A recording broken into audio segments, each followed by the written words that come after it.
अस्सलाम वालेकुम। Class 10 chemistry का ये लेक्चर है। आज का हमारा जो टॉपिक है वो derivation of the expressions for equilibrium constant for a general reaction. किसी भी जनरल रिएक्शन में हमने इक्विलिब्रियम कांस्टेंट के लिहाज से हमने डेरिवेशन मालूम करनी है। हमने जो पहले किया था उसमें ये सिंपल हमने क्वेश्चन बनाई थी, ए बी और सी डी बनाया था। यहाँ पे ये देखिए कल मैंने जो कराया था ए बी और सी डी, फॉरवर्ड रिएक्शन और रिवर्स रिएक्शन।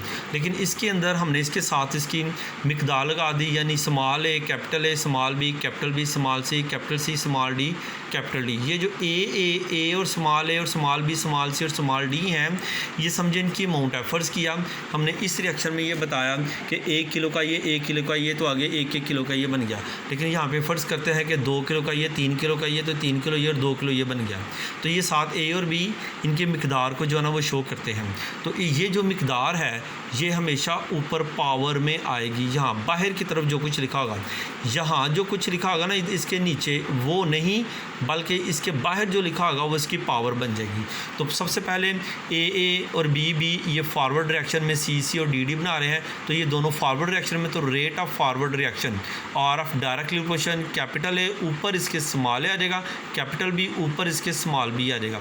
तो ये डायरेक्टली प्रोपोर्शन को हटा के हम क्या लिख देंगे, के एफ। ठीक है, के फॉर कांस्टेंट और एफ फॉर फॉरवर्ड रिएक्शन का constant, r for reaction, f for forward यानी फॉरवर्ड का रिएक्शन। ये किसके इक्वल आ गया, k f capital A capital B small b. Same इसी तरह से रेट ऑफ रिवर्स रिएक्शन में आप जाओगे तो ये reverse reaction r for reaction, ये स्मॉल आर फॉर रिवर्स।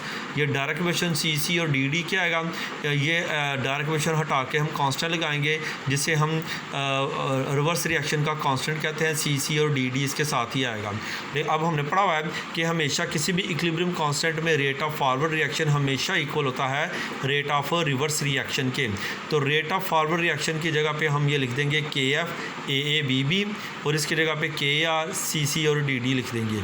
ठीक है, इसमें के एफ इधर ही रहेगा, ये जो के आर है इज इक्वल टू कि जब इधर आएगा तो ये नीचे आ जाएगा। इसी तरह से सी डी इधर ही आएगा, ये जो ए बी है इज इक्वल टू कि इधर आके यहाँ पे ये नीचे आ जाएगा। इन दोनों की जगह पे जैसे कि हमने कल भी लगाया था इक्विलिब्रियम कांस्टेंट, ये दोनों इक्विलिब्रियम कांस्टेंट के इक्वल है, यानी के एफ के आर इक्विलिब्रियम कांस्टेंट के इक्वल है। तो इन दोनों की जगह पे के सी आ जाएगा, हमेशा प्रोडक्ट ऊपर और रिएक्टेंट जो है ना वो नीचे आएगा। तो ये जो डेरिवेशन है यही आपने इसको करना है। बुक के ऊपर आपने कैसे करना है ये आपको मैं दिखा देता हूँ।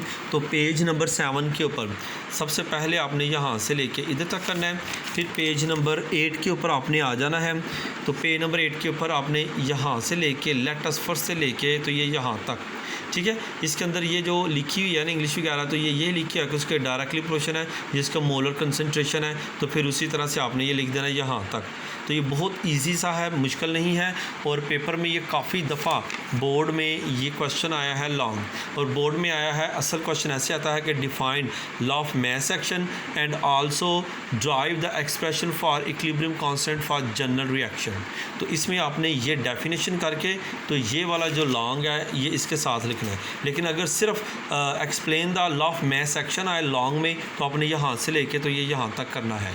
ठीक है, जो मैंने कल करवाया था कि कोई भी चीज़ की समझ आए तो मेरी वीडियो आपने दोबारा देखनी है, फिर भी कोई चीज़ की समझ आए तो आप मुझसे क्वेश्चन करेंगे। ठीक है जी, अस्सलाम वालेकुम।